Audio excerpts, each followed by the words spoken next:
All right, picture this. You're on a work trip, you're tired, you're hungry, and hey, the company's paying, so you can eat wherever you want, right? Well, nope, not if you work for Cracker Barrel. They have this new rule where you have to eat at their own restaurants. I know, it sounds pretty strange for a beloved American chain, but that's the new reality for their employees. And it tells this really fascinating story of a brand in a serious crisis, and it all kicks off with one leaked memo. So, yeah, that's the big question here, isn't it? Why would a company actually do this? I mean, forcing your own corporate staff to eat your food, it's kind of weird. Is it just some quirky way of showing confidence in their product? Or is it a sign that something is going seriously wrong behind the scenes at the old country store? Well, the answer, as it turns out, is hiding in that leaked memo that kind of pulled back the curtain on the whole thing. Okay, so let's get into what people are calling the biscuit mandate. It all comes from this leaked corporate memo. This is the thing that really kicked everything off. It came out in early 2026, and it laid out this super strict new dining policy. But here's the kicker. It wasn't for the restaurant staff, the waiters and cooks. No, this was for the company's own corporate employees on the road. And the main rule, it was crystal clear. And here it is. The memo says, and I'm quoting here, employees are expected to dine at a Cracker Barrel store for all or the majority of meals while traveling, whenever practical. So what does that really mean? It means if you're on a business trip and you want the company to pay for your meal, you better be eating at a Cracker Barrel. Now, they do throw in that little phrase, whenever practical, which gives you a bit of an out if there isn't one nearby. But let's be real. The message is loud and clear. You're going to eat what you serve.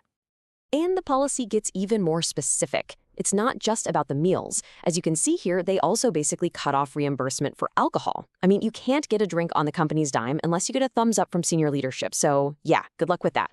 And really, it all points to one thing. This is a classic cost-cutting move. It's part of this bigger corporate trend people are calling travel scrimping. When a company is feeling the financial squeeze, they start looking for any little way to cut back on employee travel expenses. It's a huge red flag that a company is trying to pinch every single penny. So this brings us to the real why behind all this. A brand in trouble. Look, this whole biscuit mandate thing, it didn't just come out of nowhere. The truth is, Cracker Barrel is in some pretty hot water. The company's been facing some serious financial problems, and this new rule, it's really just a symptom of a much, much bigger issue. Just look at this number. In the first fiscal quarter of 2026, customer traffic, that is, the number of people actually walking in the door, dropped by 7.3%. And let me tell you, for a restaurant chain, that is a huge deal. It means way fewer people are coming in for that classic chicken and dumplings or their hash brown casserole. And when your main business is slowing down that fast, you bet you're going to start looking to save money absolutely anywhere you can. And then there's this.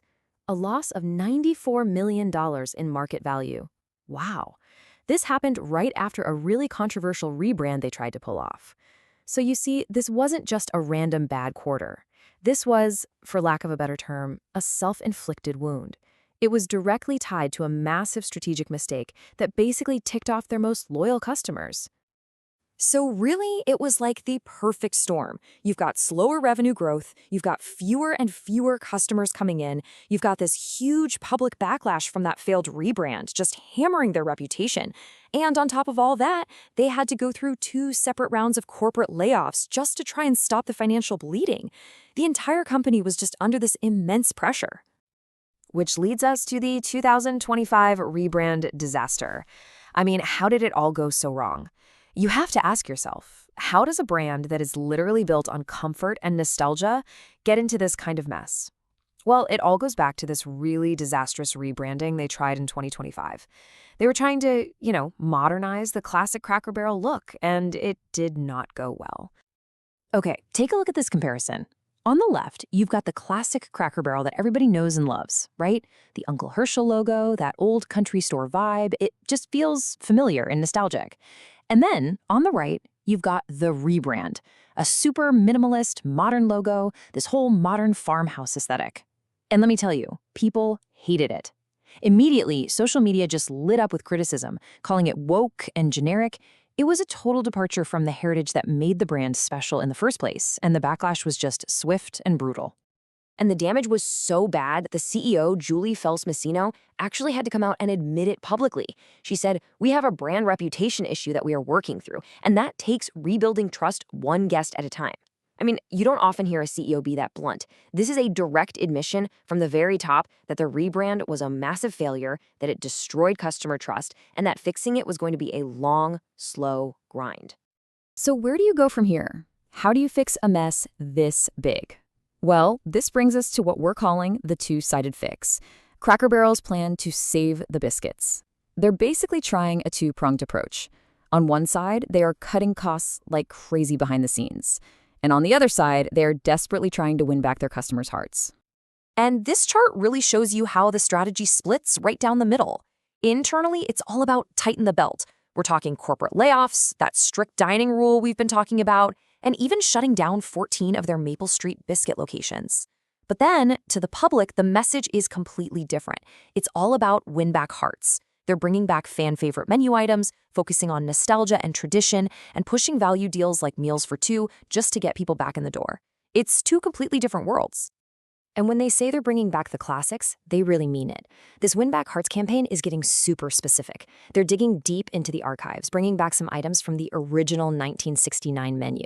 We're talking hamburger steak, eggs in the basket, chicken and rice, even Uncle Herschel's breakfast. They are adding a new spicy maple sauce, which is kind of like a tiny nod to modern tastes, but it's surrounded by a huge wave of pure nostalgia.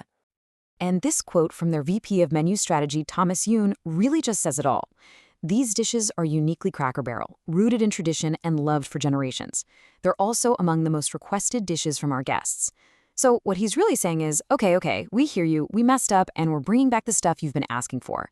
It's a complete, full-scale retreat from that whole modern rebrand, and a huge pivot right back to the nostalgic roots that made them famous.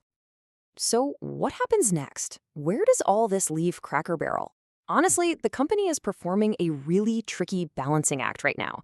They're basically walking a tightrope, trying to handle a major brand crisis and serious financial problems at the exact same time, using two strategies that seem to pull in opposite directions.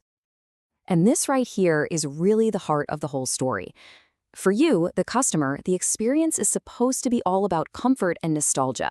They want you to walk in and feel that warm, cozy vibe.